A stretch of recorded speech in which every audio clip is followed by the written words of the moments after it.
নম্বর ব্লকে যে তথ্যগত অসঙ্গতি তালিকা বের করেছে তা কমিশনের নয়, জেলা নির্বাচনী আধিকারিক থেকে রিপোর্ট তলব করলো, তাহলে এই সমস্ত এসআইআর নিয়ে তথ্য টাঙালো কারা?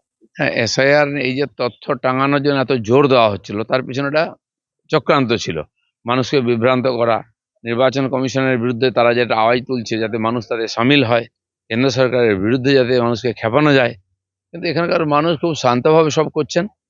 আর অসঙ্গতি নয়, হয়তো এআইয়ের মাধ্যমে করতে গিয়ে কিছু নাম এসে গেছে, একার আকার ইকার ছোটোখাটো ভুল এসে গেছে। যন্ত্র তো আর অত বোঝে না, সেখানে অনেক বেশি নাম এসে গেছে। কিন্তু বয়স্কদের বাড়িতে লোক পাঠিয়ে ভেরিফিকেশন হচ্ছে, একবার গিয়ে দেখা করলেই হয়ে যাচ্ছে, সেটাকে ইস্যু বানিয়ে পুরো ব্যাপারটাকে ভেস্তে দেওয়ার চক্রান্ত। তারই একটা ভাগ এখানে সরকারিভাবে পশ্চিমবঙ্গ সরকারের লোকেরাই এ ধরনের ভুলভাল লিস্ট তৈরি করে মানুষকে বিভ্রান্ত করছে। শুনানি কেন্দ্রে গন্ডগোল ভাঙচুরের ঘটনার পর এসআইআর কেন্দ্রে নবনিযুক্ত মাইক্রো অবজারভারকে মারধরের ঘটনা উঠল কুমারগঞ্জ। না, সব করেও শেষ পর্যন্ত শেষ রক্ষা হতে পারছে না। এসআইআর এগোচ্ছে, নতুন নতুন রাস্তা তৈরি করছে ইলেকশন কমিশন, যাতে সুষ্ঠুভাবে হয়। তো এখনো মমতা ব্যানার্জির লোকেরা চেষ্টা করছেন এটাকে ভেস্তে দেওয়ার।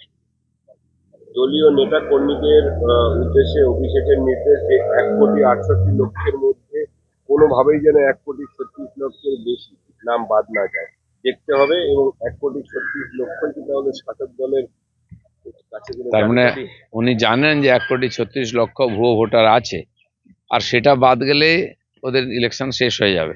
সেই জন্য এই সমস্ত মার কার্ড থেকে ঝুট ঝামেলা করে জিনিসটাকে আটকাবার চেষ্টা করছেন। কিন্তু আমার মনে হয় যে ইলেকশন কমিশন যেটা করছে সুষ্ঠুভাবে করে, এটা ঠিক যে যে যোগ্য তার নাম বাদ না যায় সে চেষ্টা হচ্ছে। কিন্তু ভুয়ো নাম না থাকুক, যতক্ষণ না এটা পরিষ্কার হবে ততক্ষণ এটা চলতেই থাকবে। এসআইআর রাম মন্দির তৈরি সহায়তা চাইলে নিশ্চিত করবো, বার্তা হুমায়ুন কবির। কি রাম মন্দির তৈরি সহায়তা চাইলে নিশ্চিত করবো, বার্তা হুমায়ুন কবির। না, রাম মন্দির তো হয়ে গেছে অযোধ্যায়, আর ভারতবর্ষের গ্রামে গ্রামে রামের মন্দির আছে। হ্যাঁ, কেউ করতে পারবে, করবে তার।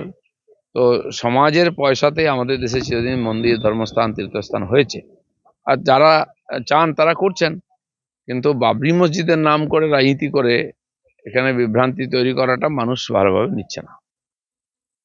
বুঝি, গতকাল দেখা গেল আনএডেড মাদ্রাসা আনএডেড চাকরিপ্রার্থীরা 39 দিন বিক্ষোভে বসে রয়েছেন। তারা বিক্ষোভ দেখাচ্ছেন, তাদেরকে অ্যাডেড করবার জন্য একাধিকবার প্রতিশ্রুতি দিয়েছিলেন মুখ্যমন্ত্রী মমতা বন্দ্যোপাধ্যায়। 2021-এও প্রতিশ্রুতি দিয়েছেন, সেই মোতাবেক কোনো তারা চাকরি পাননি। তারা যেটুকু ভাতা পান 5,000 টাকার সংসার চলে না। 39 দিন বসে রয়েছে এবং কাফান আন্দোলনের আজকে 12তম দিন।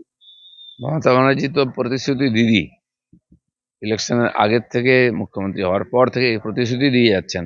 এখনো প্রায় শিক্ষা বিভাগ এবং অন্যান্য ডিপার্টমেন্টে 3.5 লাখ পোস্ট খালি আছে। তার জন্য প্রশাসন যা ওই ল্যাংড়ে ল্যাংড়ে চলছে।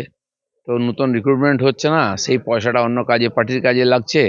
আর ধীরে ধীরে সরকারি স্কুল উঠে যাচ্ছে, সরকারি ডিপার্টমেন্ট থেকে কোনো রকম আর পরিষেবা পাওয়া যাচ্ছে না। আর বাকি লোকেরা বাধ্য হচ্ছে বারবার ধর্ণা দিতে, আদালতে যেতে।